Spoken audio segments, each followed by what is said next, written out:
Okay. Right, now whether this morning's recording ran out halfway through or whenever, I have no idea, so I'll start with a new battery this afternoon, but it doesn't actually make very much difference. The content is not related to any assignments at the moment. What I want to do this afternoon then, which probably won't take the whole session to be honest, and if we fizzle out a bit early then that's a bonus for a week before the end of term. Just want to look at, first of all, the idea of what we'd call unsaturated molecules. And this is something which is relevant to the final question on the assignment that we'll come back to after Christmas. It's also relevant to biochemistry. So getting the idea about unsaturated molecules is important. We'll then have just a quick skim through some of the other groups that we haven't had time to look at. Just flag up a few of the other functional groups and types of molecule that you could come across elsewhere. And just a little link into biochemistry if we, if I feel that way inclined. And then, like I say, we've got this bit of practical work to do, and that will be it for this term. So we're just sort of trying to get to a tidy finishing point. Right, the idea about unsaturated molecules then, I'm going to illustrate with a group called the alkenes. Now, these are not the only unsaturated molecules, but they are an example. So, example of unsaturated hydrocarbons. These, not alcohols, acids. You can have unsaturated acids and things. We'll come back to that in a minute. So these are just hydrocarbons. And they have a general formula. So the thing is to sort of compare these with the alkanes. But the general formula of these is CN and then just H2N. All right. Now, they contain, I think I'd be right in saying one double bond, although you can probably have more. Well, with that formula, they will contain one double bond. If you have more than one double bond, it gets a little bit more complicated, but we'll leave it with a single double bond for the time being. We'll come back to the idea of polyunsaturated molecules, which makes you think of, well, yeah, poly is many, but polyunsaturated fats people usually think of, yeah? And that's where you've got many or more than one double bond. And I don't want to get into those specifically here. But for the alkenes, you would have, well, can you have an unsaturated molecule where N equals 1? Think about it. You can't. Because these, and I should have been a bit more precise, have to be carbon to carbon. So the smallest molecule you can have in the alkenes has how many carbons? It's got to have 2, hasn't it, to have a double bond. So there is no such thing as methene, but if N equals 2, the formula, I'm pretty sure you can work this out, is C2H4, and that would be ethene. And it's like what I've drawn there, but with hydrogens on. And if I'll put it at the side. Effectively, it's that. Now, you can't put the double bond anywhere else. You've only got 2 carbons to put it between. So, that is the only formula you've got for that. But for some of the others, we've got slightly more variations possible. So C3H6, so that would be called propene. Now you could have, the double bond could be there or there. Is there a difference? No. No, I see, you just turn it the other way round, haven't you? So it doesn't really make any difference, that one, so I can take that one out. That's the same. However, once we get to C4H8 and butene, now we might have some options here. Yeah? So we could have that, couldn't we? What else could we have? Well, the other way round would be the same, but you could in the middle, yes? Yeah, so we could go put it there, couldn't we? So how are we going to distinguish between those? Well, yes, yeah. We have to put the number in between the stem, the but, and the ene bit. So that first one would be but1ene, and the other is but2ene. Yes.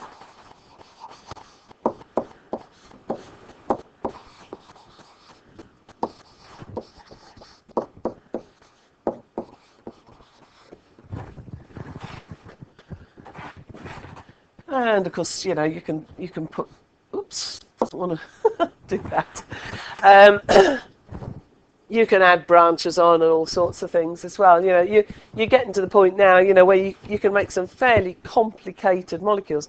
But you had I think you had an ene in your assignment. Now I think about it, didn't you? Yeah, yeah. There's me. Oh yes, you did. Yeah, yeah. I'd forgotten I'd given you. Right. Okay. That was the other reason we needed to do this. For some reason, I'd forgotten I'd put enes in there. So yes, you're just identifying the position of the double bond. You could have, if you did go on to more than one double bond, if you had two double bonds, you would have a different general formula. So this is a bit of a sidetrack. Let's have two double bonds. And let's go for something like, I don't know, it doesn't really matter how many I choose here. Let's go with that one. Which end shall we start counting from? Yeah, the right hand end, because it's nearest the important bit. So if we go 1, 2, 3, 4, 5, what will we start by calling it? Pent, yeah. And then which carbons are the 1 and 3? And there are 2 of them. So this is pent 1, 3, diene, yes. So di to give us 2, and then ene. All right. It's quite straightforward, doesn't it? You know, once you think about it, just follow the rules, and that's what I like about organic naming. You know, that if you follow the rules, it's like a puzzle, and it just falls into place. So yeah, pent 1, 3, diene. And you know, you can use this same principle with these double bonds when they appear in other compounds as well. So where we're going to meet them when we do the biochemistry is actually in some carboxylic acids, which are a little bit harder to name, but you hear of saturated fats and unsaturated fats, don't you? And that's because they contain unsaturated fatty acids, carboxylic acids. So you can have monounsaturates that have a single double bond in the fatty acid, or you can have polyunsaturates that have two or more. And the polyunsaturated ones are, of course, supposed to be better for us, although not necessarily so now.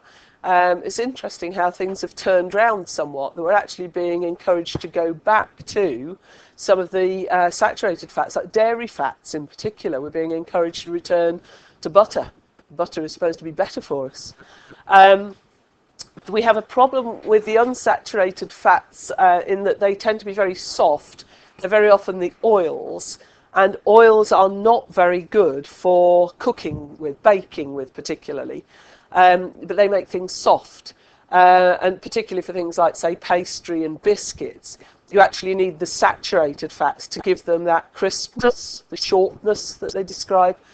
And so one of the things that has been done over the years is that they have used hydrogenated vegetable oils. I'll mention this again when we do the biochemistry, but hydrogenated means that you take something like this, if you hydrogenate it, you add extra hydrogen in, you break these double bonds and hydrogenate it, you end up with a saturated fat, don't you?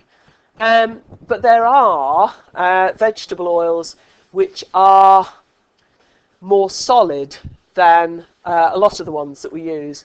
And I mention those because one of them is very definitely out and about in the news, and that is palm oil. Yeah? You all know. Sorry? That's the problem. Palm oil is it's used because people don't like hydrogenated vegetable oils. So the alternative to using palm oil is to use more saturated fats in the first place and go back to the dairy fats and things like that. So, don't use palm oil, use butter. Nobody's saying that. The alternative, it's the sustainability is the issue, isn't it? It's not necessarily the palm oil itself, but palm oil is, it's what's taken the place of the hydrogenated vegetable oils. But of course, there's huge issues about habitat destruction with palm oil. And you think honestly, it's not that difficult to sort of work out. Really, you either go back then to hydrogenated vegetable oils or saturated fats. The unsaturated nature of palm oil is no big deal.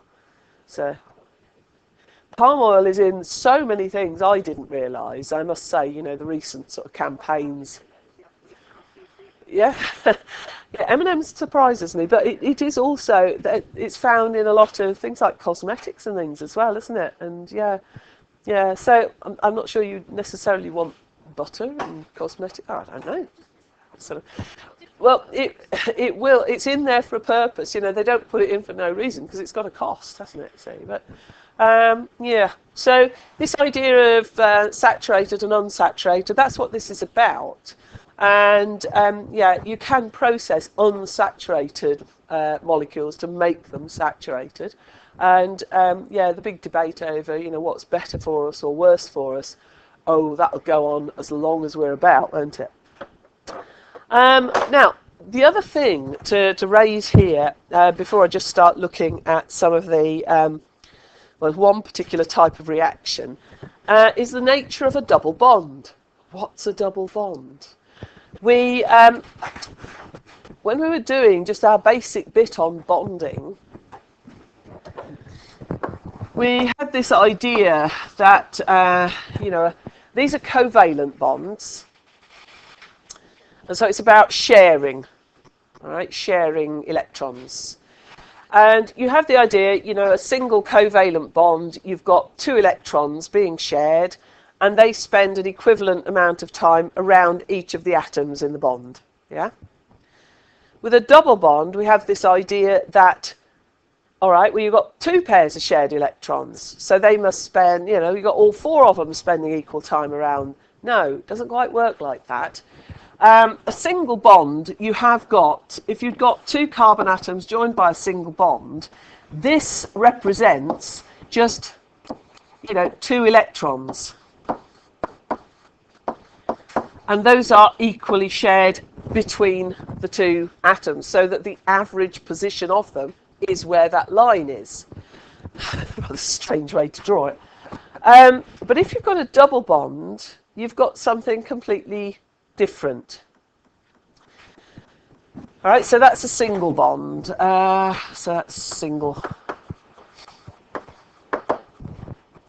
With a double bond, you've got the two pairs actually take up different positions. You have a pair shared equally between the two, like the single bond, but the other pair locate themselves above and below that plane, if you like, and you actually have two completely different types of bond. You have this shared pair there is known as a sigma bond. I will label this into colour. Right, so this is our, and that's a terrible one, sorry, it's because the board's slightly out. A sigma is like a circle with a line. Oh, it doesn't want to do it. In order to do this, I'm sorry, I've just got to reset the board. It had to happen at some point, and I should have done it during break. Dear. Always looks so good on a recording to be doing it. I can go make yourself a cup of tea while I do that. Right, this then is a sigma bond. Ah, there we go. Why didn't I do that before? Look, little circle with a thing out the top. So that sigma, that's a lowercase Greek s. Remember, the big one is like a bit like a e, but that's a sigma bond. And that is this shared pair of electrons, like we've got up there. All right, so this is one pair of electrons. Now, the thing about the electrons in that sort of bond, so what you've got in the single bond there is a sigma bond, and you can rotate around a sigma bond. So we have, you know, if you think about the little models that we've got, this little ethanol molecule that I'm holding here, the bond between the two carbons there, a single bond, it's a sigma bond, and I can rotate around that bond like this. All right, so you could have these components in any of those positions.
If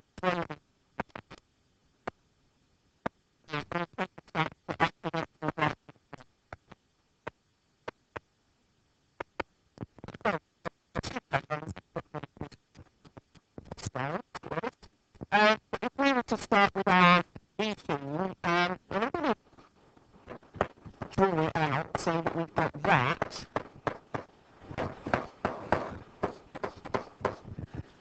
Whoops, that's a bit wonky. You don't have to involve the water, really. It's just reacting with bromine. And bromine, like the other halogens, chlorine, fluorine, forms a diatomic molecule, a molecule of 2 atoms. And what you would get to start with is that one of the bromine atoms would join itself across this double bond, and you will get,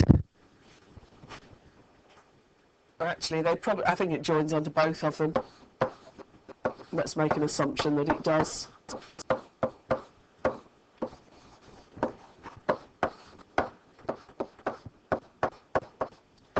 I could draw several steps in between, but I think it's just easiest to go straight for it like that. It's effectively what you're going to be looking at. It's one that you don't look at in the mechanisms, actually, that one. It's similar, but it's not the same. So if this is ethene, and this is bromine, what have we made over there?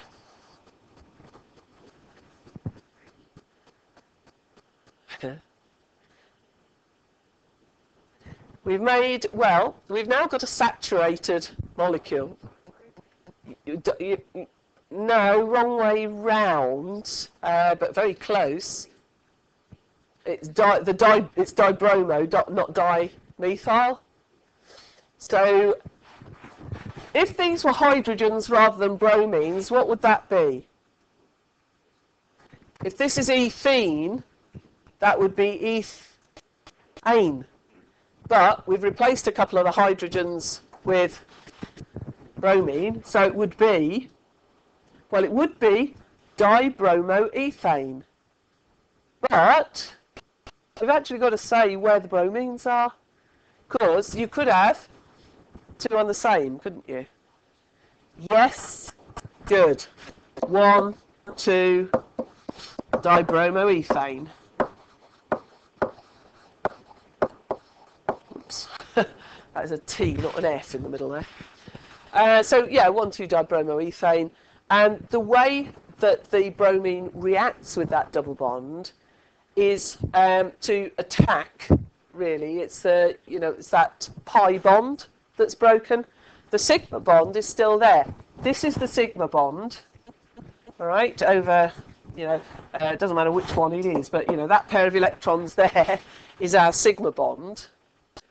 And then the bromine has taken advantage of the electrons that are above and below that in the ethene, and it's managed to break the bromine apart and add it on, creating new bonds between the carbon and bromine instead of between bromine and bromine. So a pi bond is a very vulnerable thing, and when we look at the mechanisms, that's one of the things that we'll target, because the nature of an organic molecule is that there are sort of weak spots.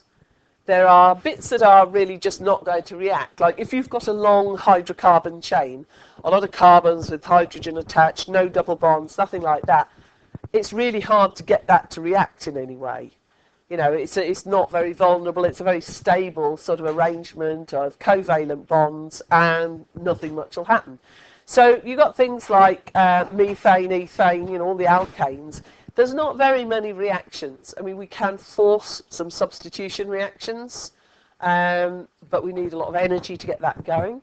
But, if you've got groups like, we've had the OH group in an alcohol, the COOH group in an acid. Those are the bits that react. So things like functional groups, and then also things like these double bonds. So where you've got your pi bond, you've got this vulnerable pair of electrons above and below the sigma bond. Yeah, that's ripe for attack.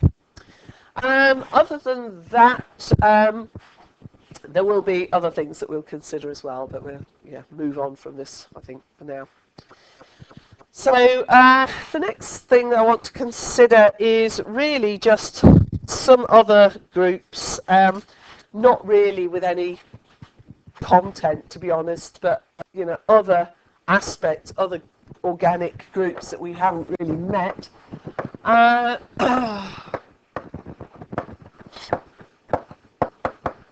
Just so that they are not a complete mystery to you if you come across them, although you probably forget that you've done them. In your handouts, we did have, at the beginning of the organic bit, there was things like why life chose carbon. There was also a sheet on naming. It was a single-sided sheet that I can't lay my hands on now, but that sheet that was why life chose carbon had at the beginning of it a little box with some useful groups. So I just found the other one. With problems rearranging these bits of paper. And we had, it wasn't in a box, but down there was a little list of groups, and it had things like acyl, aldehyde, amino, carbonyl, carboxylate, hydroxyl, methyl, and some of those were no particular use, but aldehyde and carbonyl are something I'm just going to pick up on. The other sheet that had some useful bits was, I think it was this one, but that one, that only had carbonyl in as well. So just going to mention a few. We can have, we had alkanes, alkenes, you can have alkynes. So let's just finish that series off. Alkynes. These contain a triple bond.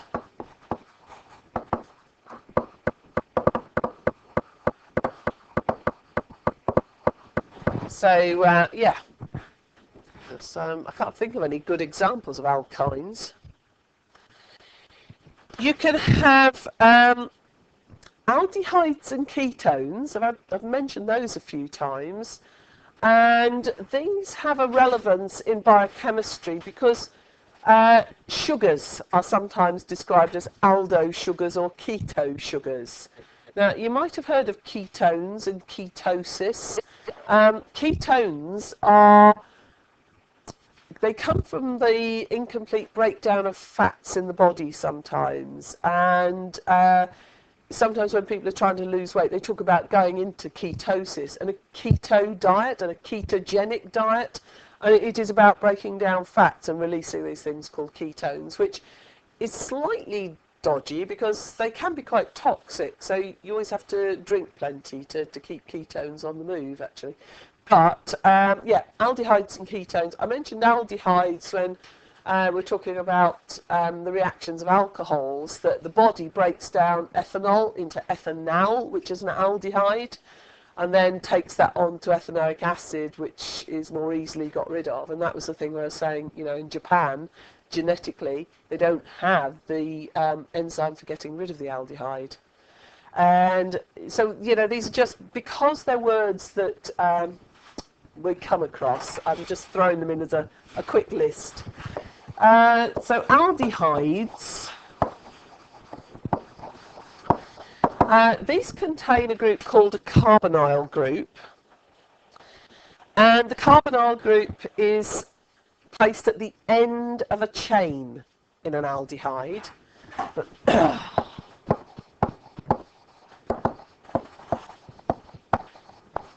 I'll explain what this is in a minute. So carbonyl group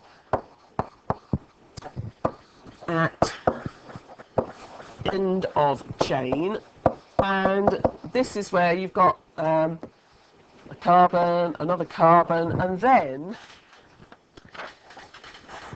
it's that, right? Actually, I don't need that first carbon in. You really don't probably want that there. Right, that is a carbonyl group. You might be looking at that thinking very similar to the carboxyl group in an acid. Yeah, but it's not got an OH, it's just got an H. With the ketones, that group is in the middle of a chain. So carbonyl group, or somewhere in the chain, doesn't have to be in the middle.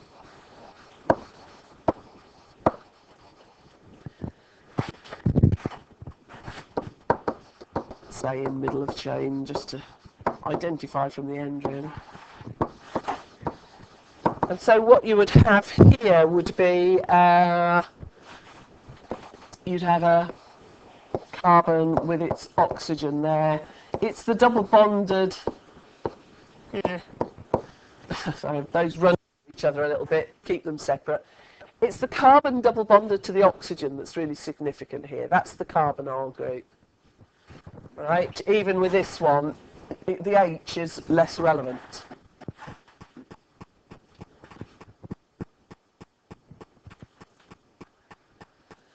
The carboxyl groups we've looked at. I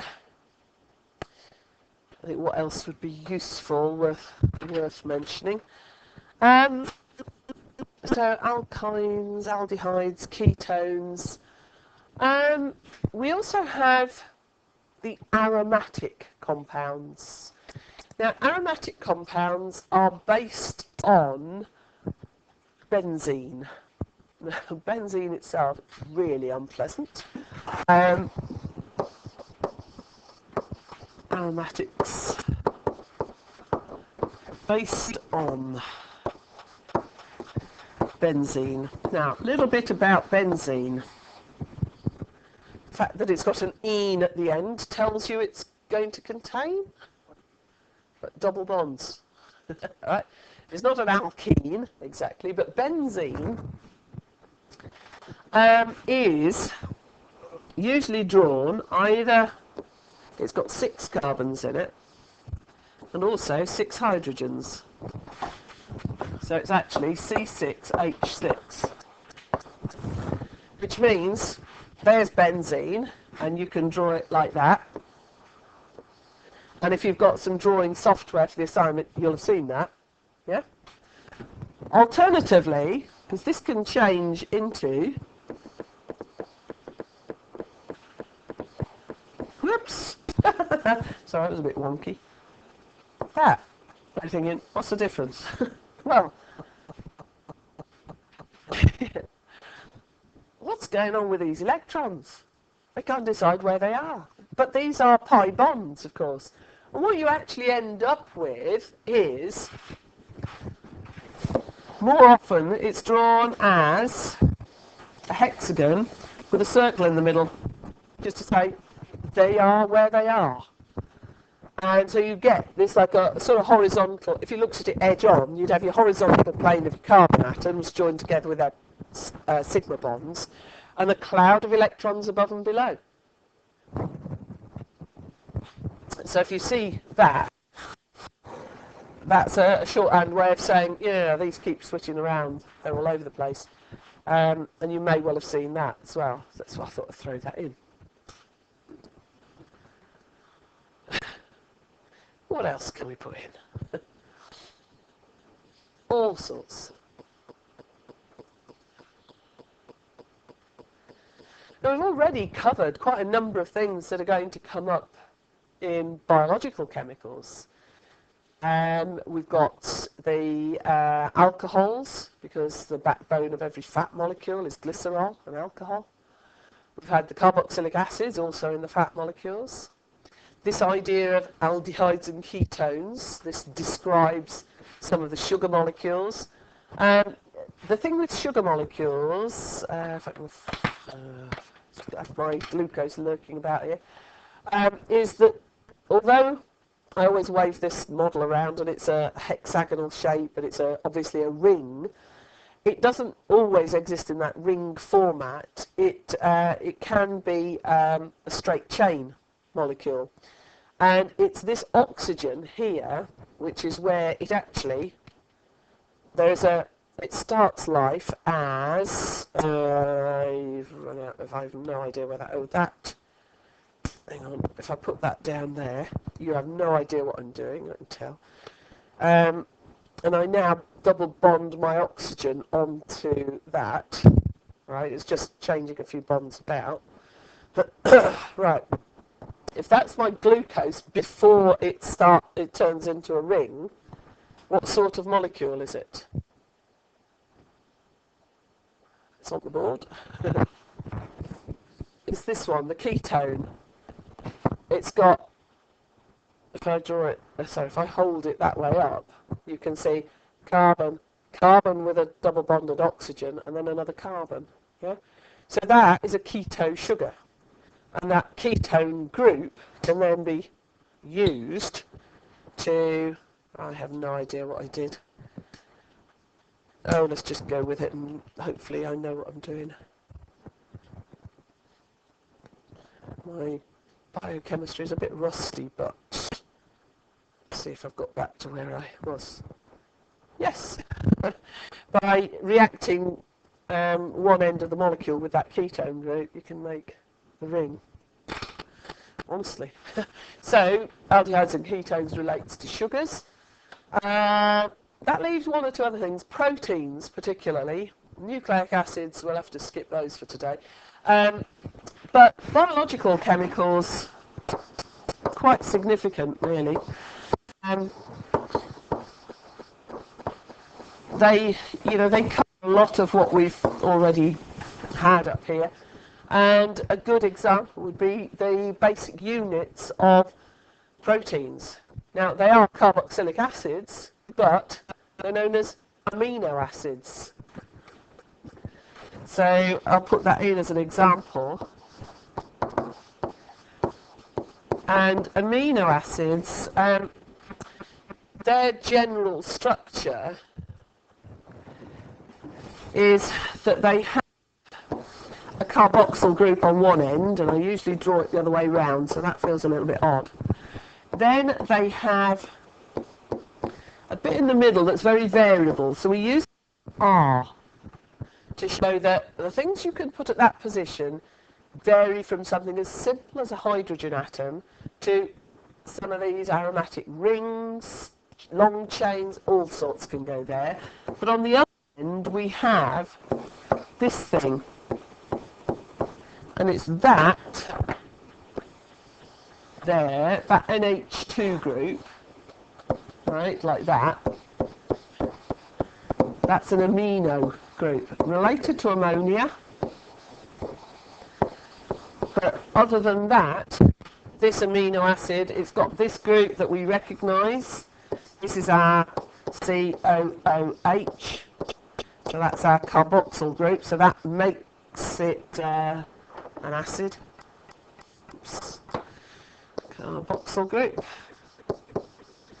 And then you have this incredibly variable group up here. So we're sort of racing ahead to things that we're going to need sometime in the future. Trying to think about when we start that. Just before half term, February half term. So yeah, 18th of February I think we start the biochemistry unit. So it's a way off yet, isn't it? 2 months away. But you know, it's sort of useful to be able to come back and say, oh yeah, you know, we mentioned those. Those are related to something else that we've done.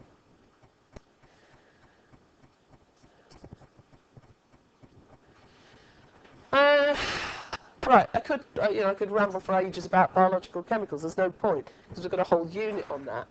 But one other thing that's worth considering in organic chemistry, and really, so this is going to just take us to our last little practical for entertainment value more than anything else, is polymers. Okay, now I'll stick this on a new side. Polymers are really quite important, and there are different ways in which polymers can form, and I think the one that you're most likely to use if you're doing the blood glucose choice for the physiology assignment, then you will talk about a polymer. Because a polymer is created when you take a lot of monomer units, e.g. glucose, and you join them together to make a polymer, e.g. glycogen, yeah. So glycogen to glucose, glucose to glycogen is what's under the control of the hormones insulin and glucagon. Right, so that's the one that you'd be familiar with. Now, the process that converts those involves water. Okay, now there are two processes that are the reverse of each other, one that forms the polymers and one that breaks them apart. And for this particular example, when you convert glucose into glycogen, water is taken out between the molecules, and we do that a lot in biological chemicals. When we're creating glycogen, when we're creating proteins, even that ester formation takes water out. Not that that's a polymer, forming cellulose, and it's all about removal of water. And removing water molecules is a process called condensation. And then to break our water up again, we add the water back in again, and that process is called, that's the one, hydrolysis. Okay, so that's one type of polymer formation. The second type is a little harder to describe. So this is one. The second one involves cross bridges. And so we're going to use a practical example for this one. And I am not sure whether you've actually got the instructions for this. I don't think you have you? Or have you? Oh, quick look through the... Oh no, curly arrows. So I'm going backwards through the handouts now. Entropy changes. Exothermic. Oh no! I haven't given you the instructions for it. Oh dear. Right.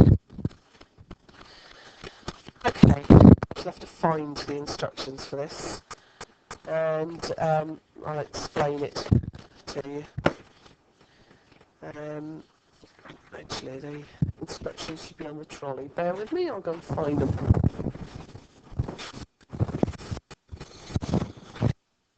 The instructions. Oops. Right. Hunting my file is the other option. Wrong file.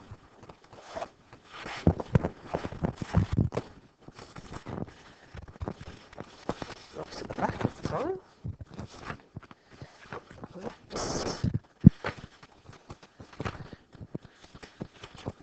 Here we are. Right. What we're going to give you is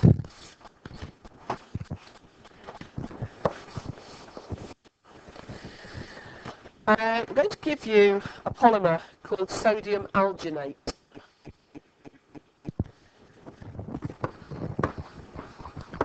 Which is basically a gel.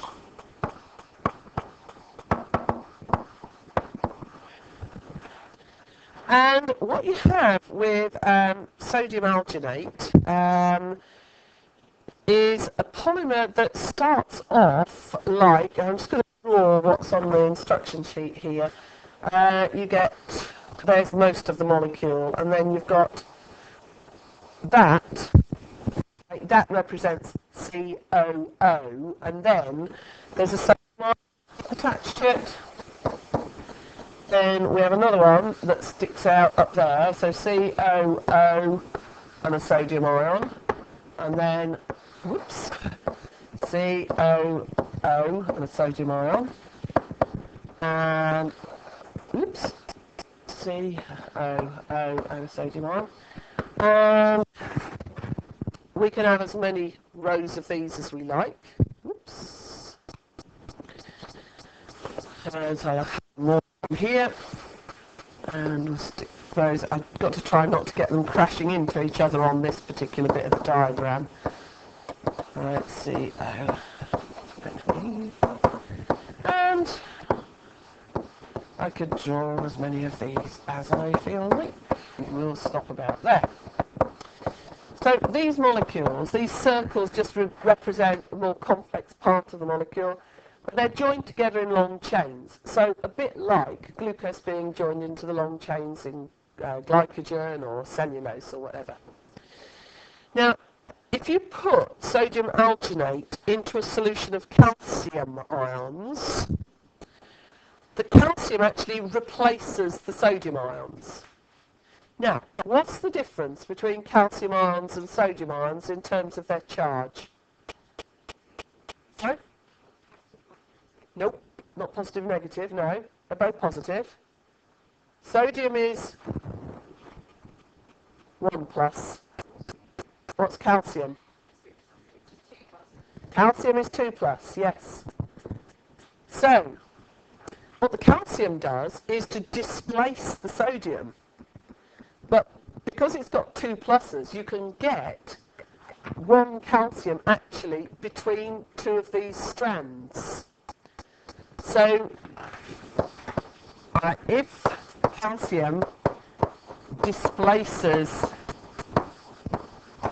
sodium, what we get is, let's see if I can make this one work. It's a matter of lining them up a bit better. You'll get your CO2. We lost the sodium. Let's have another one down here. CO2 has lost its sodium. And we get the calcium does that. It shares 2 of the groups that were sticking out. So this is going to get a bit messy. We'll have another one up there. Here. It would have been easier if I'd actually got these copied off for you, but they're a bit beyond what we need. So the calcium is actually going to hold the chains together, and it makes something which is a little more substantial, shall we say.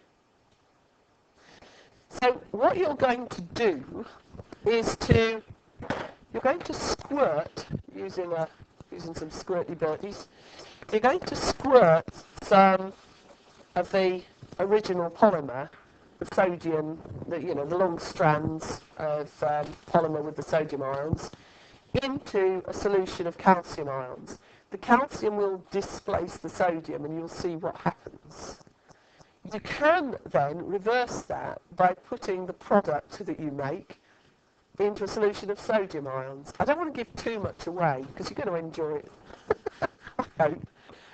And you can actually be quite creative with this, and it's quite a nice thing to do just before Christmas. Right, I'm going to stop the recording now because you can't do a practical on recording.